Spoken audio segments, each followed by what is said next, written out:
training. 2024 is here and you want to start training. You finally decided that it's time for you to give your body a treat because deep down you know it's the right thing to do. If that's you, keep watching, you lazy piece of shit.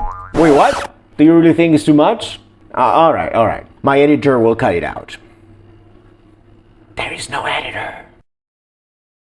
So I'm going to start off this year by sharing with you 2 full body workouts that you can alternate for the first 6 months of 2024. These are generic and non-sport specific propositions that are meant to give you guidance towards a stronger and more resilient body. The following workouts should take about 45 to 55 minutes max. Ideally, you would complete 3 sessions per week, but 2 is the bare minimum for results and progress to get going. Today, I'll only cover workout A, but in the next episode, I'll present to you the male and female versions of workout B. Not because there are gender-specific exercises, but rather because I do acknowledge the typical preferences when it comes to working certain body parts. Males are usually interested in allocating more effort to the upper body, whereas females typically focus more time on the lower body. When it comes to strength training, progressive overload is the prime catalyst for adaptations. This term simply means that you need to make your training harder over time to cause your body to change. Without progression, your body just gets used to the same level of stress and therefore has no incentive to get better, get stronger, get juicier. I think you get the point. In order to keep your training challenging, you have to tweak these 3 variables as you go along. The first one is repetitions, the second one is resistance, and the third one is volume. As a novice, every time you step into the gym, you should strive for new repetition PRs. Let's say that on your first week you're able to complete 13 and 11 reps in a seated military press.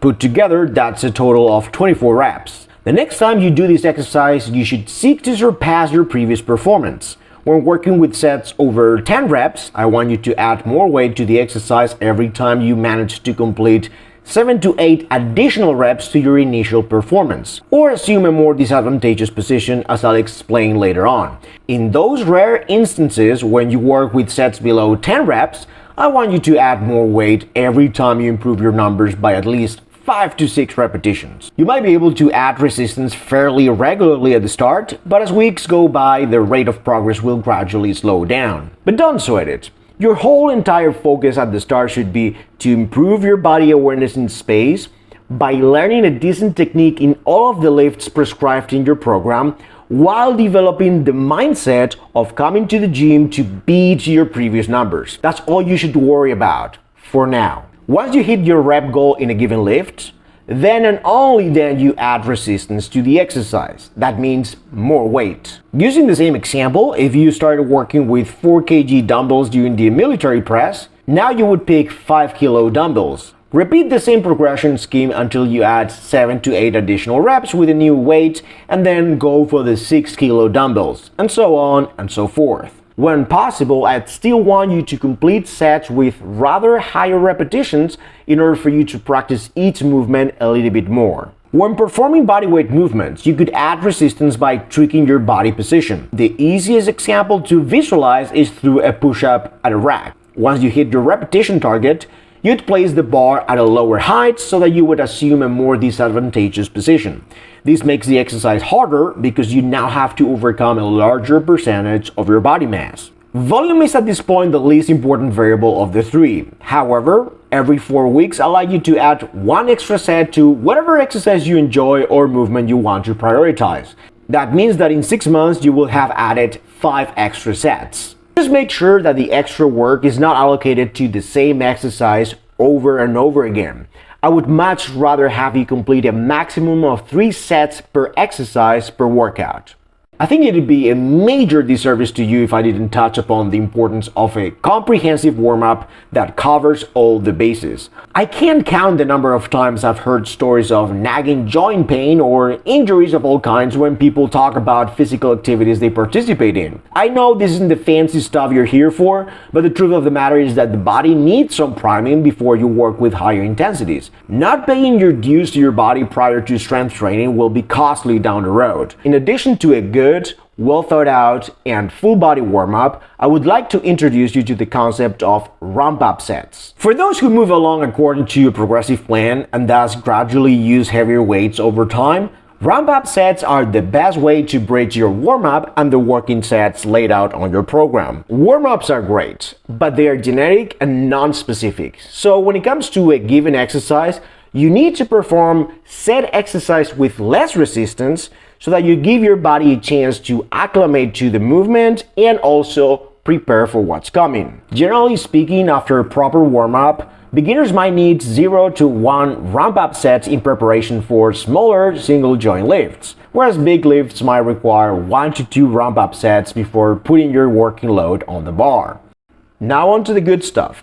I lay out a workout proposition to target your entire body in less than an hour. However, I'm not going to delve into the technique of each lift because this will take forever. So if you need to learn more about the execution and the cues to perform a given exercise correctly, I would highly encourage you to check out the different tutorials here on YouTube where they break down technique specifics in great detail. I personally like to introduce complete beginners to the squat movement through goblet squats, but after a few months, most people should have maxed out this variation, time at which transitioning into a back squat would make sense. Once the lifter has to get under the bar, the level of skill required to perform reps shoots up. Make sure that your technique precedes weight on the bar. At the end of the program, all your repetitions in the set should look fairly similar. For this lift, I would much rather have you focus on qualitative progress rather than focusing on numbers on a bar. And in terms of variation, I encourage every newbie to learn either the high bar back squat variation or a high bar box squat. Other alternatives will be explored on the second workout, but it's important for new lifters to get familiar with the squat variant that uses free weights. Once you finish the first part of the workout, the squat bit, I would suggest mastering this great posterior chain builder, also known as Romanian Deadlift, aka the RDL. This hip hinge is going to bulletproof the muscles on the back of your body. If you squat and perform RDLs, you have managed to work all the major muscle groups in your lower body very well. And as a complete beginner, you can still do both exercises on the same workout. After re-racking the load, I like you to catch a 30 to 60 second breather and perform push-ups on the same barbell you just used. Or on the floor if you could do more than 6 reps with pretty decent form. This superset is designed to maximize the time you spend in the gym. You see, there is no actual muscle overlapping between the two exercises. RDLs target all the muscles on the back of your body with a special emphasis on the lower body, whereas the push-up, with the exception of the triceps, of course, work the muscle groups that are in front of your upper body. Push-ups are a GOAT exercise when it comes to introducing beginner lifters to a horizontal pressing movement. Obviously, other alternatives could be valid, but I do believe that push-ups are a great tool to gain invaluable body awareness in space. Something which most folks lack, especially when they start resistance training without any sports background. Having to maintain a rigid plank while you push your body up and down is a great overall test of upper body strength, but also an effective way to engage your core and be aware of it. Up to this point, all of the lower body exercises I prescribed in the program have allowed for you to have 2 feet side to side. That means parallel to one another. Now this is going to be the first time that you get out of that strong and stable bilateral position and you venture into the world of a unilateral exercise when one foot is in front of the other. Either option is going to put you into a position where the muscles of just one of your legs have to lift most of the resistance. Whatever single leg movement you decide to pick, be sure that your core, legs, and especially your glutes are going to be working extremely hard. The price for the gains is high, but the reward will be juicy and round. The last part of this workout is going to be a superset of 2 classic bodyweight exercises. Inverted rows are a great tool to introduce beginners to a pulling type of exercise. This calisthenics staple is going to work all the musculature of your upper back, lats, and rear shoulders primarily, but be sure that your arms and forearms will get taxed as well, not to mention your grip. If you don't have rings, you could either set up a bar on a rack to perform the exact same lift, or you could do a machine variation. Right after pulling, you're gonna grab 2 dumbbells and sit back on an incline bench to perform a seated military press. The primary muscles involved in this lift are the front and side part of your shoulders, the upper chest, and the triceps.